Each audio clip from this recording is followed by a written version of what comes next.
নাপিরার দেশে চলে গেলেন শ্রীলঙ্কার বলার উল্লাল্লাগার বাবা।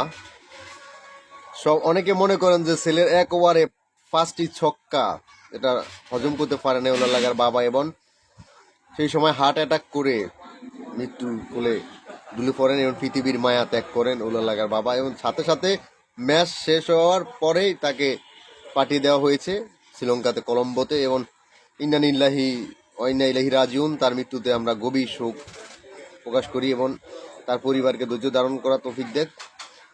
এবং শ্রীলঙ্কা আমাদের জন্য যথেষ্ট করেছেন। আজকে আমরা সেমিফাইনালে এসেছি শ্রীলঙ্কার কারণে। যদি শ্রীলঙ্কা আমাদেরকে এই সাপোর্টটুকু না দিতেন, যদি ম্যাচটি জিততে না পারতেন, আফগানিস্তান যদি ম্যাচ জিততো, তাহলে আজকে আমাদেরকে এই ফাইনালে সেমিফাইনালে আসতে পারতাম না, আমরা টপ 4-এ যেতে পারতাম না।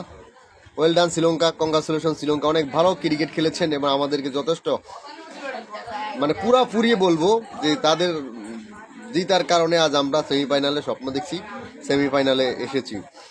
থ্যাংক ইউ সো মাচ শ্রীলঙ্কার কোচিং স্টাফ, প্লেয়ারদেরকে সবাইকে আন্তরিক ধন্যবাদ জানাই আমি আমার পক্ষ থেকে, আমার ক্রিকেট পাগল সকল বন্ধুদের থেকে, বাংলাদেশের পক্ষ থেকে জানাই তাদেরকে আন্তরিক মোবারক, অসংখ্য ধন্যবাদ। শ্রীলঙ্কার কারণে আজ আমরা সেমিফাইনাল স্বপ্ন দেখছি।